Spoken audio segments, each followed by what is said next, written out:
নমস্কাৰ, মই ৰুবুল কুমাৰ দাসে আপোনালোকক আন্তৰিকতাৰে স্বাগতম জনাইছোঁ মোৰ ইউটিউব চেনেল ৰুবুল ডিজিটেললৈ। শ্ৰদ্ধাৰ শিক্ষাগুৰুসকল, আপোনালোকে নিশ্চয় গম পায় পিৰিয়ডিক এছেছমেণ্ট টেষ্ট ইতিমধ্যে আমাৰ হৈ গৈছে ৰাউণ্ড 1 আৰু এতিয়া ৰাউণ্ড 2 হ'বলৈ গৈ আছে। আৰু এই ক্ষেত্ৰত সমগ্ৰ শিক্ষা অসমৰ ফালৰ পৰা এক নিৰ্দেশনা জাৰি কৰা হৈছে যে এইবাৰ হ'বলগীয়া পিৰিয়ডিক এছেছমেণ্ট টেষ্ট অৰ্থাৎ চমুকৈ পেট কেনেকৈ বিদ্যালয়সমূহত অনুষ্ঠিত কৰিব লাগিব। এইবাৰৰ পেটৰ নতুন কিছুমান কাম কাজ দিয়া হৈছে। গতিকে আজিৰ এই ভিডিঅ'টোত মই আপোনালোকক সবিশেষ জনাব বিচাৰিছোঁ কিদৰে আহি থকা পিৰিয়ডিক এছেছমেণ্ট টেষ্টটো বিদ্যালয়ৰ পৰ্যায়ত সম্পূৰ্ণ কৰিব লাগিব। তেনেহ'লে পলম নকৰি আহক আমি ভিডিঅ'টো চাওঁ। তো এইবাৰ পিৰিয়ডিক এছেছমেণ্ট টেষ্ট ৰাউণ্ড 2 হ'ব আৰু ইয়াতে ক্লাছসমূহ হৈছে ক্লাছ 3ৰ পৰা ক্লাছ 8লৈকে অন্তৰ্ভুক্ত থাকিব। ক্লাছ 3ৰ পৰা 8লৈ ছাত্ৰ ছাত্ৰীসকলে এই টেষ্টটো দিব লাগিব। আৰু ইয়াৰ কাৰণে দুটা দিন ধাৰ্য কৰা হৈছে, এদিন ক্লাছ 3ৰ পৰা 5লৈ আৰু আন এটা দিন ক্লাছ 6ৰ পৰা ক্লাছ 8লৈ। ইয়াৰ কাৰণে আমাৰ 5টা মিডিয়ামত প্ৰশ্ন কাকতসমূহ থাকিব, অসমীয়া, ইংৰাজী, বড়ো, হিন্দী আৰু বেংগলী। এই 5টা মিডিয়ামত প্ৰশ্ন কাকতসমূহ থাকিব। ইয়াৰে তৃতীয় শ্ৰেণীৰ পৰা পঞ্চম শ্ৰেণীলৈ 40টা প্ৰশ্ন থাকিব। তাৰ ভাষাত 10টা থাকিব, ভাষা 2 অৰ্থাৎ ইংৰাজীত 10টা থাকিব, অংকত 10টা থাকিব আৰু পৰিৱেশৰ কাৰণে 10টা থাকিব বা 10 নম্বৰ। আৰু 6ৰ পৰা 8লৈ 50টা প্ৰশ্ন থাকিব। তাৰে ভাষা 1ত 10টা, ভাষা 2ত 10টা, বিজ্ঞানত 10টা, সমাজ বিজ্ঞানত 10টা আৰু গণিতত 10টা। আৰু 2 দিনৰ এই পৰীক্ষাৰ সময়টো হ'ব 90 মিনিট। আৰু এই ক্ষেত্ৰত জনাব বিচাৰিছোঁ যে তৃতীয় শ্ৰেণীৰ পৰা পঞ্চম শ্ৰেণীলৈকে প্ৰশ্ন কাকতসমূহ প্ৰিণ্টিং কৰি দিয়া হ'ব। যিবোৰ কম্প'জিট স্কুল আছে সেই কম্প'জিট স্কুলবোৰ বাদ দি পালে বাকী যিবোৰ আছে তেওঁলোকৰ কাৰণে তৃতীয় শ্ৰেণীৰ পৰা পঞ্চম শ্ৰেণীলৈকে ছাত্ৰ ছাত্ৰীৰ বাবে প্ৰশ্নসমূহ প্ৰিণ্ট কৰা হ'ব।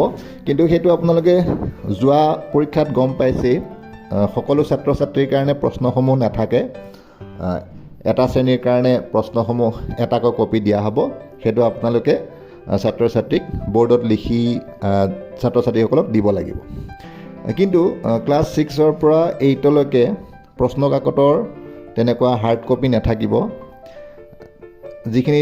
যিবোৰ বিদ্যালয়ত স্মাৰ্ট ক্লাছৰুম আছে সেই স্মাৰ্ট ক্লাছৰুমৰ জৰিয়তে তেওঁলোকক দেখুৱাব পাৰিব। অন্যথা দুটা এপৰ ব্যৱস্থা কৰা হৈছে, ই ক্লাছৰুম এপ আৰু ই পেড এপ। মই পুনৰবাৰ কৈছোঁ, ই ক্লাছৰুম এপ আৰু ই পেড এপ। এই এপ দুটাৰ জৰিয়তে প্ৰশ্ন কাকতসমূহ পৰীক্ষা অনুষ্ঠিত হোৱাৰ ঠিক আধা ঘণ্টাৰ পূৰ্বে ইয়াতে উপলব্ধ হ'ব আৰু শিক্ষাগুৰুসকলে সেই এপকেইটাৰ জৰিয়তে ছাত্ৰ ছাত্ৰীক প্ৰশ্নসমূহ দিব পাৰিব। তো এইখিনিলৈকে সকলো আমাৰ হৈ যোৱা পেটৰ দৰেই একেই কামখিনি। কিন্তু এইবাৰ এটা নতুন বিষয় অন্তৰ্ভুক্ত কৰা হৈছে, সেইটো হৈছে যে আমাৰ বিদ্যালয়সমূহলৈ এক্সটাৰ্নেল ইভালুৱেটৰ আহিব। পিৰিয়ডিক এছেছমেণ্ট টেষ্টৰ দিনা আমাৰ বিদ্যালয়সমূহলৈ এক্সটাৰ্নেল ইভালুৱেটৰ আহিব আৰু এক্সটাৰ্নেল ইভালুৱেটৰসকল ইতিমধ্যে বাছি দিয়া হৈছে। গতিকে আমি সাজু থাকিব লাগিব। এক্সটাৰ্নেল ইভালুৱেটৰসকল আহি তেওঁলোকক যি দায়িত্ব দিয়া হ'ব সেই দায়িত্বসমূহ তেওঁলোকে সম্পাদন কৰিব। এতিয়া কথাটো হ'ল, কোন বিদ্যালয়লৈ আহিব, সকলো বিদ্যালয়লৈ আহিব নে নাহে সেইটো এটা কথা। তো আমাৰ নিৰ্দেশনাত জনোৱা অনুসৰি 10% বিদ্যালয়লৈ এক্সটাৰ্নেল ইভালুৱেটৰ আহিব। আৰু এই যি 10% বিদ্যালয়, সেই 10% বিদ্যালয়ৰ তালিকাখন ইতিমধ্যে ষ্টেট মিছন অফিচৰ পৰা নিৰ্ধাৰণ কৰা হৈছে। আৰু সেইমতে সেই বিদ্যালয়সমূহলৈ যিখিনি সেই 10% বিদ্যালয়ত অন্তৰ্ভুক্ত হৈছে সেই বিদ্যালয়সমূহলৈ এক্সটাৰ্নেল ইভালুৱেটৰ সেইদিনাখন যাব। গতিকে সকলোৱে সুন্দৰকৈ পিৰিয়ডিক এছেছমেণ্ট টেষ্টটো পাতিব লাগিব আৰু পাতিবলৈ সেইখিনি ব্যৱস্থা কৰিব লাগিব।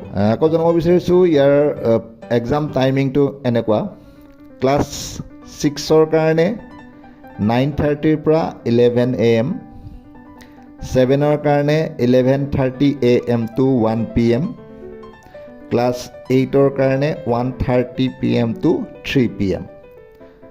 তো আপোনালোকে গম পাইছে চাগৈ সময়কেইটা একেলগে গোটেইকেইটা শ্ৰেণীতে অনুষ্ঠিত কৰিব দিয়া নাই। এটা শ্ৰেণীত এটা সময়ত, তাৰপিছত এটা শ্ৰেণী, তাৰপিছত এটা শ্ৰেণী, বেলেগ বেলেগ সময়ত তিনিওটা শ্ৰেণীতে অনুষ্ঠিত হ'ব।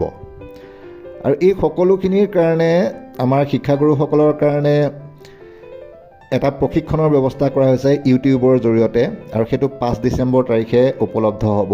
গতিকে সকলো সন্মানীয় শিক্ষাগুৰুক অনুৰোধ জনাম, আপোনালোকে নিৰ্দিষ্ট লিংক এটা দিয়া হৈছে, সেই লিংকটোত ক্লিক কৰি আপোনালোকে ইউটিউবত এই আগন্তুক যি পেৰিয়ডিক এছেছমেণ্ট টেষ্টৰ বিষয়ে যিসমূহ আপোনালোকে জানিবলগীয়া তাৰ বিষয়ে এটা প্ৰশিক্ষণ দিয়া হ'ব। সেই প্ৰশিক্ষণটোত যাতে সকলোৱে অংশগ্ৰহণ কৰে। আৰু সদশেষত আপোনালোকে পেৰিয়ডিক এছেছমেণ্ট টেষ্টটো সম্পূৰ্ণ কৰাৰ পাছত ছাত্ৰ ছাত্ৰীসকলে কি নম্বৰ লাভ কৰিলে সেইটো আপোনালোকে গম পায়।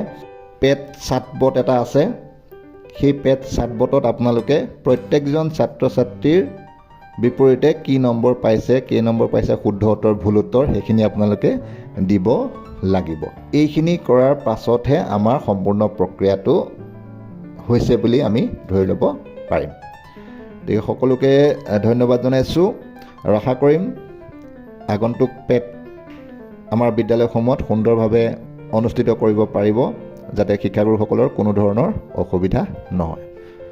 তো আজিলৈ ভিডিঅ'টো ইমানেই আছিল। যদি ভিডিঅ'টো ভাল পাইছে তেনে লাইক কৰিব, শ্বেয়াৰ কৰিব। তো আজিলৈ আহিছোঁ, ধন্যবাদ।